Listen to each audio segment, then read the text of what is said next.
Show me what you've learned.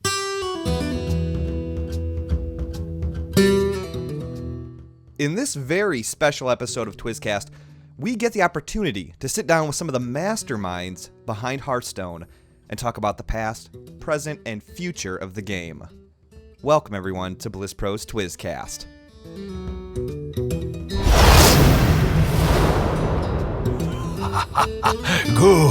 Good.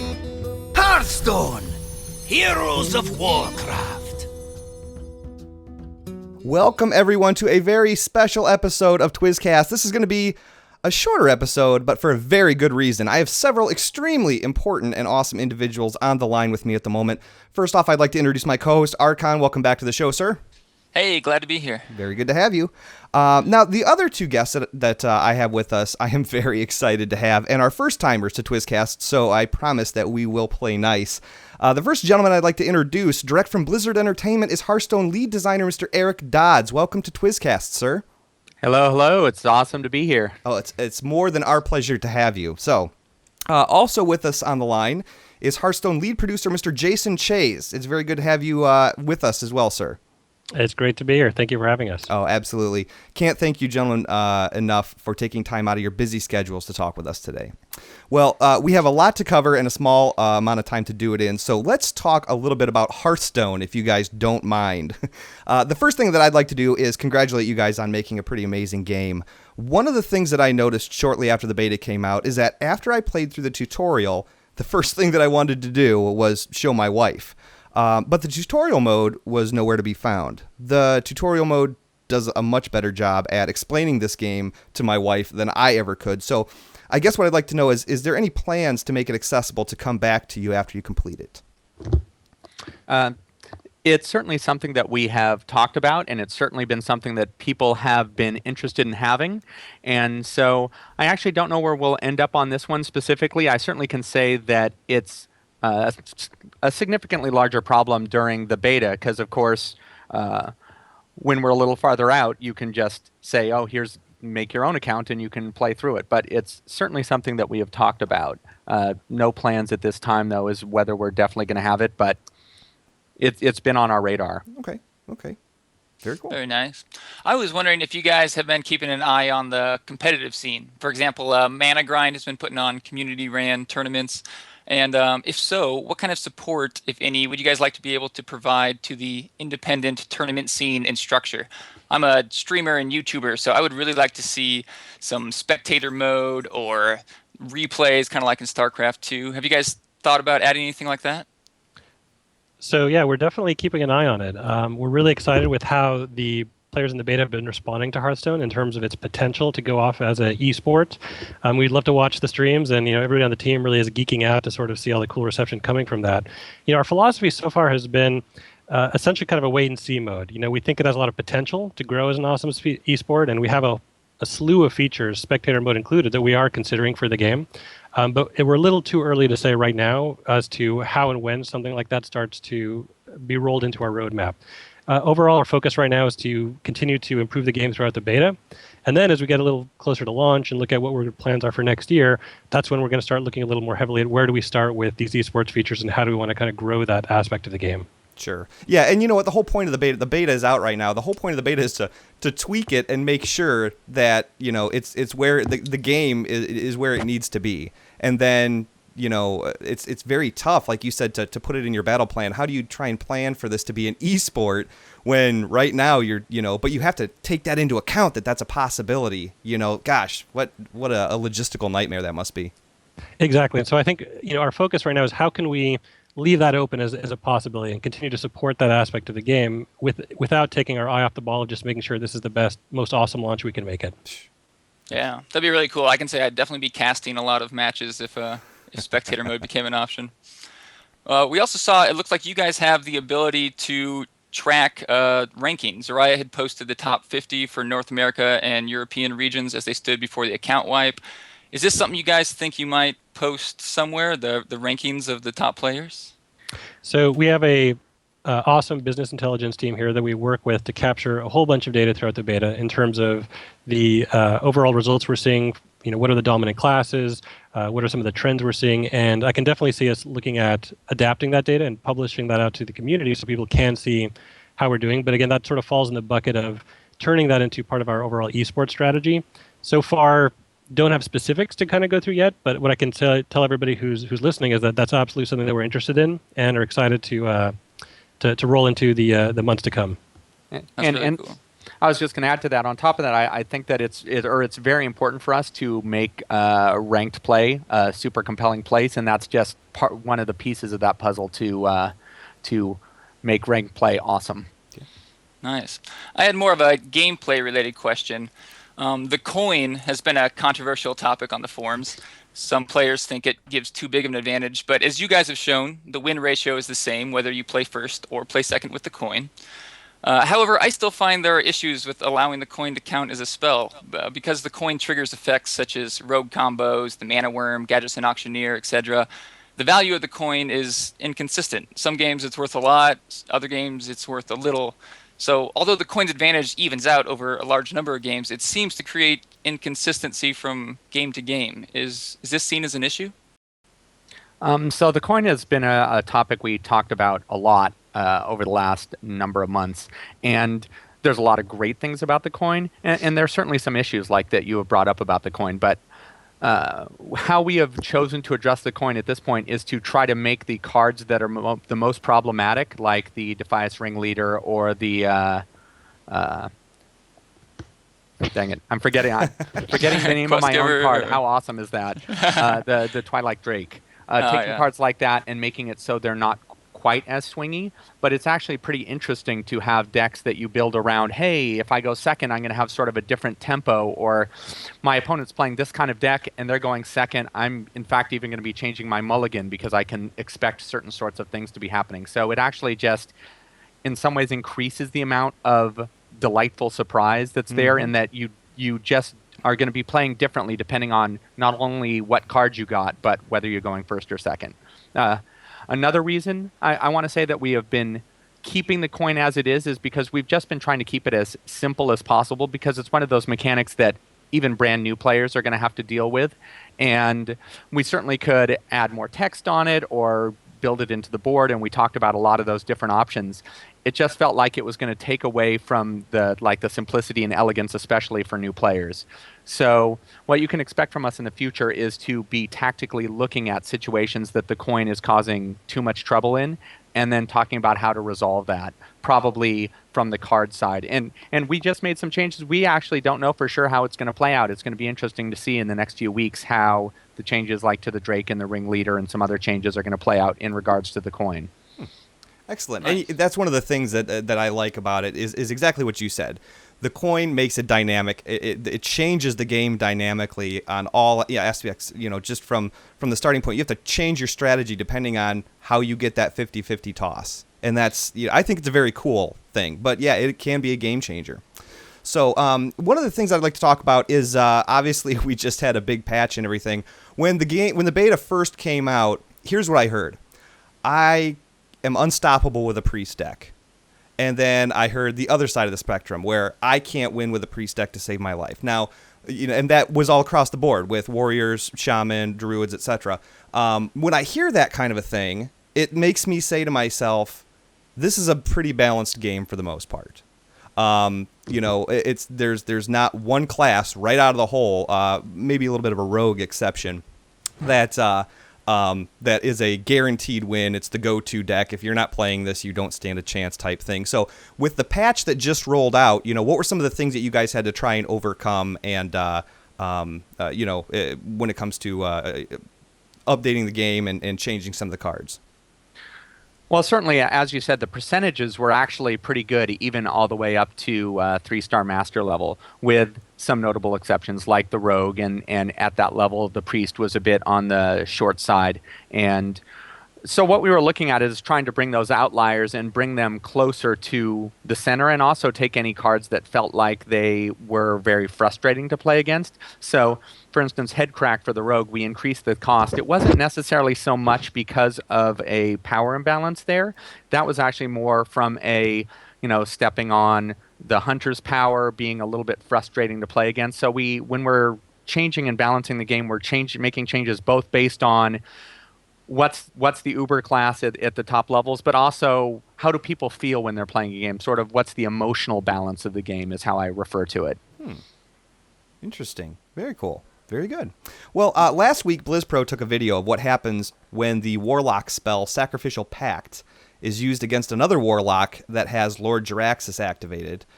Basically, you can use Sacrificial Pact, target their hero, and win the game because it destroys Lord Jaraxxus. We asked Ben Brode on Twitter if this was a bug or intended, and he said it was definitely intended.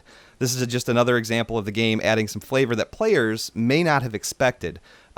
We were wondering how that conversation went to make Sacrificial Pact to work against Lord Jaraxxus, and if there's any other flavorful card combinations like that you guys specifically intended to work the way that they do.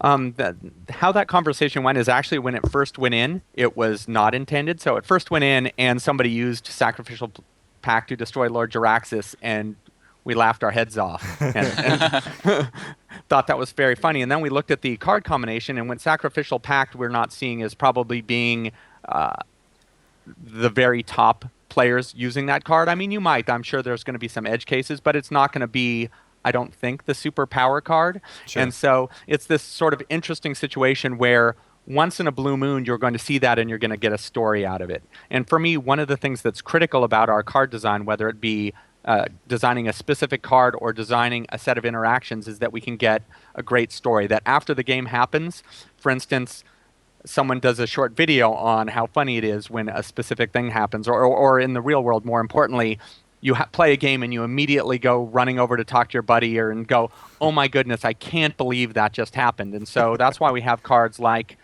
Brawl, that when you play Brawl, often there's going to be a story that comes out of it. Or that this isn't so much a story, but it's a card that creates an entirely different environment, like Nozdormu, that when it's played, it's like, you just turned over the what the heck is going on? I don't even understand. This is crazy. And we want to make sure that while the game is balanced, at the same time we have both those story moments and those moments that you go, I can't believe that just happened. That was nuts. Right. And we don't want to balance those away, because you could do that, but it's important for us to keep the crazy fun in there as well.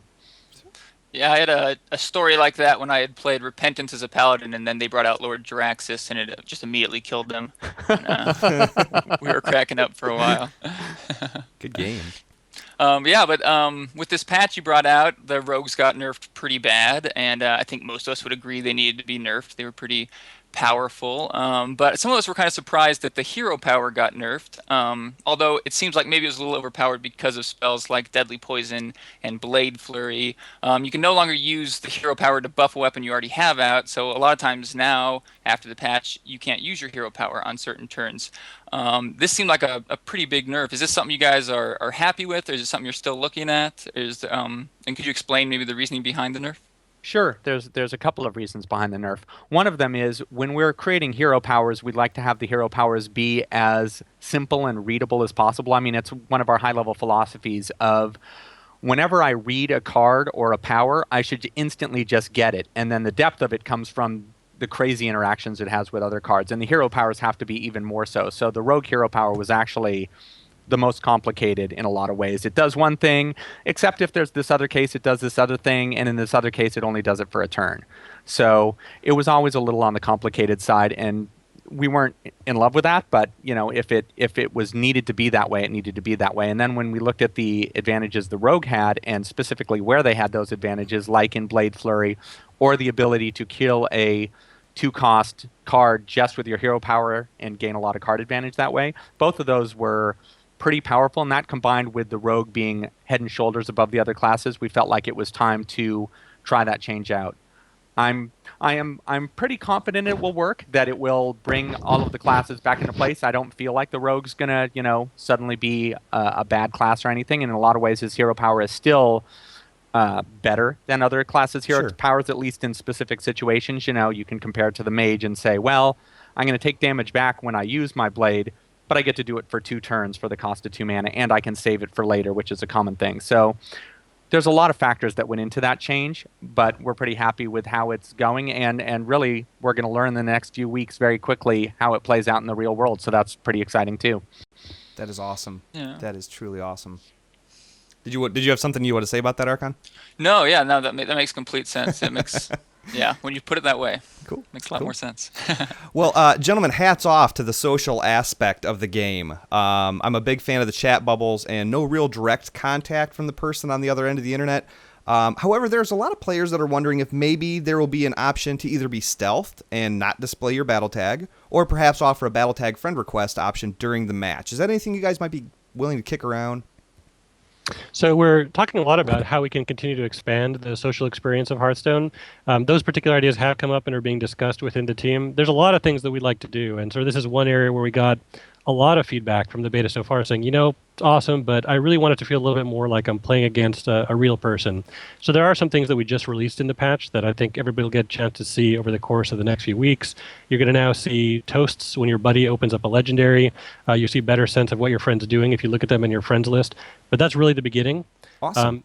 So I think we have some other kind of cool ideas that are going to be coming in the future, but so far, that's really where we've started for improving the overall social experience. Very cool. I can't wait to see it. And you know what? That is becoming a huge thing more and more with all the Blizzard games that are coming out is obviously the social aspect and tweaking it and adding, cool little things like that. And it sounds to me like you guys are on the right track. That's very cool. So I can't wait to see what you guys do with that. Getting back to more specific things, Spell Power Druids. They took a significant nerf. I was told they were a significant nerf with Starfall. And Wrath. Okay, Wrath is you choose 3 mana to 1 minion or 1 damage to 1 minion and draw a card. So, but you no longer are able to target or hit heroes. What were the main reasons behind that change, if you don't mind me asking? Sure, absolutely. So there's a couple of factors behind that change. One is that we wanted mages to be the masters of direct damage, and you can see that in another change we made Frostbolt a little bit cheaper. And it felt like actually druids were, in a lot of ways, the masters of AE and direct damage, and we wanted to focus a little bit more on the mage. But another reason is behind the scenes, when we were looking at the numbers, the druid was actually a close second to the rogue as far as a very powerful class, and so while it wasn't being talked about as much in the streams and channels and that sort of thing, we needed to bring it back down a little bit. And so while we weren't as heavy-handed, I guess, as we were with the rogue in reducing the druid, there's definitely some places that we felt like we needed to bring it back down, and that was one of those places. Yeah. Okay. Nice. Do we have time for one more question? Yeah, you know what we do. We have time for one and then one more short one I got. Great. Sometimes the rules of the order of operations can be a little confusing. For example, the patch, before the patch, Frostwolf Warlord's attack and health would change depending on how many minions you control, but his base stats were 4/4. So if you had 3 minions, 1/1 minions in play, if you had 3 1/1 minions in play along with him, he'd be a 7/7. If a Warlock were to cast Hellfire, which deals 4 damage to all characters, it would kill the 1/1s, and one would assume would have killed the Warlord since it dealt 4 damage to him and he was originally a 4/4. However, what would happen is he would live and have no damage done to him. This is one of those situations in which the order of operations caused that to happen, yet players don't have access to what those rules of operations would be. Are there any plans to release some kind of guide that would fully explain these kind of situations and why they happen? So I can talk about the broader scheme is, let me talk about the Frostwolf Warlord really quickly first. We actually did just change him, and we changed him because he was an outlier as far as players not understanding what the heck was going on when he took damage. We changed him so he now has a battle cry effect that gives him an amount that isn't going to be varying over the course of the game. And that's because of exactly what you were saying. There was confusion about when a minion was removed that removed a bonus effect. We changed it fairly recently to be consistent with all of our other effects so that it only lost potential health, not total health, because, you know what, I could spend an entire podcast talking about that specific topic, so I'm not going to go too far down that route, but we changed it because it was very confusing. There are, of course, other specific cases where the order of operations is not as clear as it could be, and I expect that to come from two sources. I certainly expect us in the future to start putting out more information about that, although I have no idea when. But realistically, I expect a lot of that information to appear on sites such as yours and everybody else's, as everybody starts saying, if you're a master level player, here's the stuff you need to understand. And at a high level, it's actually pretty important to me that when you're playing the game and you're first getting into it, you can read the cards and sort of understand the basics, but there's this master level of understanding that you actually have to go deeper into the game and, oh yeah, I need to know exactly how this interaction between these two edge case cards works, and find that information, and you're awesome because you know that information and other people don't. So I expect that information to be both on fan sites, and I expect us to be releasing additional information about that as well, but again, I can't say when. Oh. No problem. Looking forward to it. So that'd be really cool. I can think of a few times where I thought something would die and it didn't because of the order, but yeah, it seems like some good changes underway. Yep. The very last question I have is a very easy one, but it's just one of those things that's kind of been in the back of my head a little bit. As we know, if you played World of Warcraft, you know what the Hearthstone does. It obviously, you use it, it takes you to the inn and everything. With the CCG feel and everything like that, how did you guys come up with the name Hearthstone? What does the actual Hearthstone have to do with the CCG itself? How does it work? That is a great question, and to be honest, with all the different decisions we've had to make, the most grueling things we've had to deal with on the team, the process of naming this game was the thing that took the longest. I bet. And caused the most amount of strife on the team. There was holy wars, much aggression and rage over the name of the game. Ultimately, what it came down to is we really wanted to come up with a name that kind of captured the vibe and the feel of the game. And, it's been very important to us that Hearthstone's a game that's accessible to anybody. And that we wanted to kind of capture warm feelings. So when the idea came up of sitting around the fire and kind of having a fun duel on a Friday night with your buddies, actually Ben Brode was the guy who originated the name, and he was kind of looking back to the feelings we had from World of Warcraft, and the idea of this Hearthstone taking you back to the inn and the tavern and kind of coming back to hang out with your buddies just felt like a really great fit.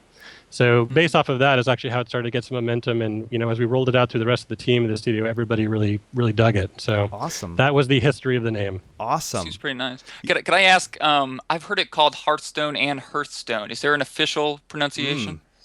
At the risk of alienating half of our players, we actually refer to it as Hearthstone. Okay. Okay. Cool. Yeah, okay. All right. We'll leave it at that. Good.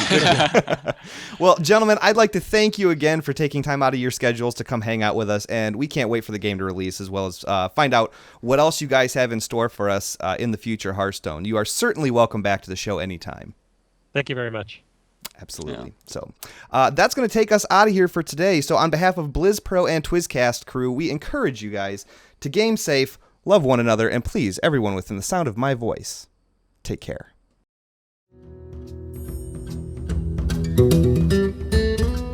You have been listening to TwizCast, the official podcast of BlizzPro.com. You can follow the show on Twitter at TwizCast and at BlizzPro. The video of this interview will be available on BlizzPro.com, BlizzPro's YouTube channel, and TwizCast.com. Thanks so much for tuning in, and we will catch you next week.